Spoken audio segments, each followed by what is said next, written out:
Yaadufte yaa? Nunuqumba. Nunuqumba maal taate? Balaa saayikilii dhaayitu deemu baajaaji wajji walitti buune. Harkaaf miila si cabee? Ceekuu kan si haadhishee na dhiitee jira. Ceekuu kana cabee? As miila na laale. The mighty name of Jesus Christ. Behind. Come on. Behind. Fight.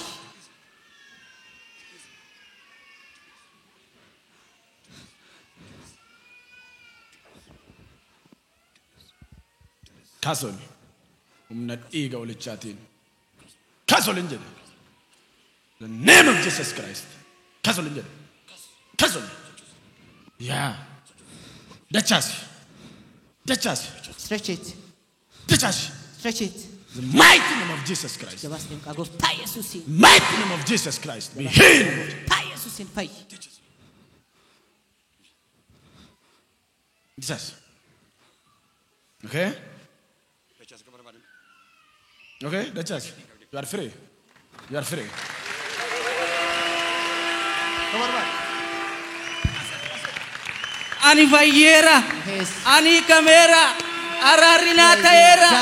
Waaqayyo na galateeffadha. Ani fayyera. Ulfina jabaa gooftaadhaaf fidaa. Akka obboleessi kun dhufe agartanitti mene. Meetti dabalaa galata fidaa. The mighty name of Jesus Christ. Look at him. How he celebrated his healing. Lapsade. Si ay pesugam. Yeah. Akan ni gorela gam, akas gorela. So funny. But he's experiencing something. Hiya tidabala. Ulfina galata jamaati dabala gooftaadhaaf. Beyond his imagination. Kanamantan cabaan ekonomii keessanii afayyo. Cabaan gaa'ila keessanii afayyo. Cabaan hojii keessanii afayyo. Balaa maaliiti? Namana walda. Namana walda. Namaste dhaye. Maaf na asoftooti? Hasa. Asa jirta. Te zamanawwiidha. Asa irta. You are free. You are free. Ikirra. Basar karra. Castle. Yeah. Castle da kabar bad. Yeah. Yeah. Galata jabaan gooftaadhaaf hintaa galata jabaa. Okay. Eeyo maqaan kee. Fantaan jedhama. Fantaan jedhama. Fantaa jedhamta. Maal taate obboleessaa?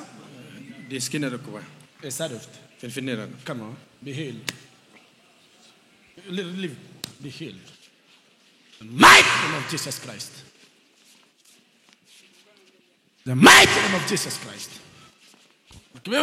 Keep watching to the screen again. The mighty name of Jesus Christ. Be healed. Be healed in the name of Jesus Christ. Be healed in the name of Jesus Christ. Now totally filled under the power of the Holy Spirit. As man of God was ministering to him. Might. Baajaaji tu gaafa roobii na rukute. Esa te biyyi kee? Mandii. Esa keessa dhaye? Kana koo na cabse. Lafeetu taatee X-ray kaaseenna. Ameen. This brother also had a Bajaj accident and a fracture over his hand, suffering from the pain for a long time. Finfinnee kai. Man of God is ministering to both of them together. Okay. Maal taate am? Akka daawina keessa darbe. Abiddatu. Ol jedhi gajjadhi of ilaali amma? And he was saying, I was Of feeling ilaali, you are free. like unusual burning of fire. And he's checking out his restoration. There was, even during the preaching time, he was suffering from this sickness and unable to sit straight. And now he's checking out his restoration. Amma firiidha. Amma firiidha. Confessing, now I am free. Barabaraan. Kai mandi.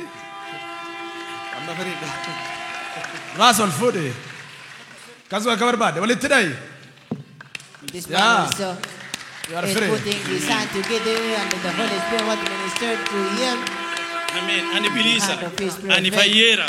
Ani bilisa. Ani gargaarameera. Ani naa galateeffadhaa Waaqayyo. Ameen baga gargaaramte.